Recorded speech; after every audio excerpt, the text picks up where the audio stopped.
జయగురు దత్తాత్రేయ. సింహరాశి. ఈ సింహరాశి వారు మఖా నక్షత్రం వాళ్ళు ఉంటారు, పుబ్బ, ఉత్తర. ఈ నక్షత్రాల్లో సింహరాశి వారు ఎవరైతే ఉంటారో వారికి ఈ ఫలితం వర్తిస్తుంది. ఈ సింహరాశి వారికి ఈ ప్రస్తుత కాలం, ఎందుకంటే ఉగాది తర్వాత అనారోగ్య సమస్యలు, స్థాన మార్పిడి, ఇల్లు మారటం లేదా వ్యాపార స్థలం మారటం లేదా ఉద్యోగ స్థలం మారటం, అవన్నీ జరుగుతాయి. ఉగాది తర్వాత మనం చెప్పుకుందాం. ప్రస్తుతము సింహరాశి వారికి దైవ బలం చేత గ్రహాలు అనుకూలిస్తాయి. ఇక్కడ కర్మదోషం చేత గ్రహాలు బాధింపబెట్టడం ఒకటైతే, దైవ బలం చేత ఆ బాధలోంచి బయటపడడం ఒక మార్గం. అటువంటి ఫలితమే సింహరాశిది. దైవ బలం బ్రహ్మాండంగా ఉంది సింహరాశి వారికి.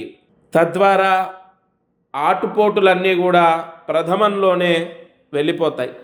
అయితే చదువుకునేటటువంటి వాళ్ళు ఈ 3 నెలల్లో పెద్దగా ఇబ్బందులు తెచ్చిపెట్టే అవకాశాలు లేవు.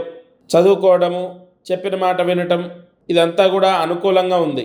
వ్యాపారస్తులకు పర్వాలేదు, ఉద్యోగ యోగము అన్ని రకాలుగా బాగుంది అనడానికి సింహరాశికి దైవ బలం కాపాడుతుంది. కావున ఏ గ్రహదోషం వచ్చినా ఇబ్బంది అయితే ఉండదు. ఎప్పటి వరకయ్యా?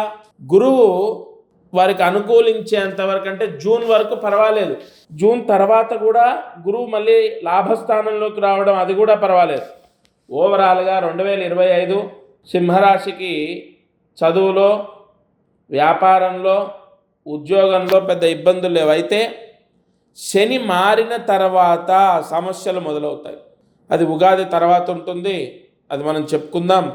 ప్రస్తుతము ఈ సింహరాశి వారికి చిన్న పరిహారం చెప్తాను, అది చేసుకుంటే విశేష ధన లాభం సంభవిస్తుంది.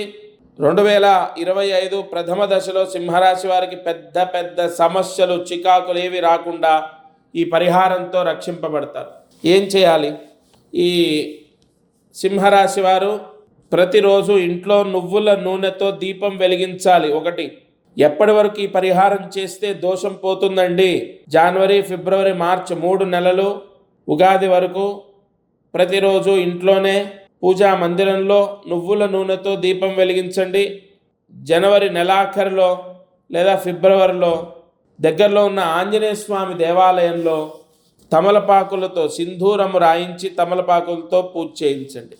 ఈ పరిహారం సింహరాశి వారు ఆచరిస్తే ప్రథమ దశ అంటే జనవరి, ఫిబ్రవరి, మార్చి బ్రహ్మాండంగా యోగిస్తుంది.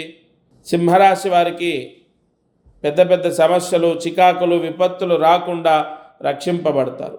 దత్తార్పణమస్తు.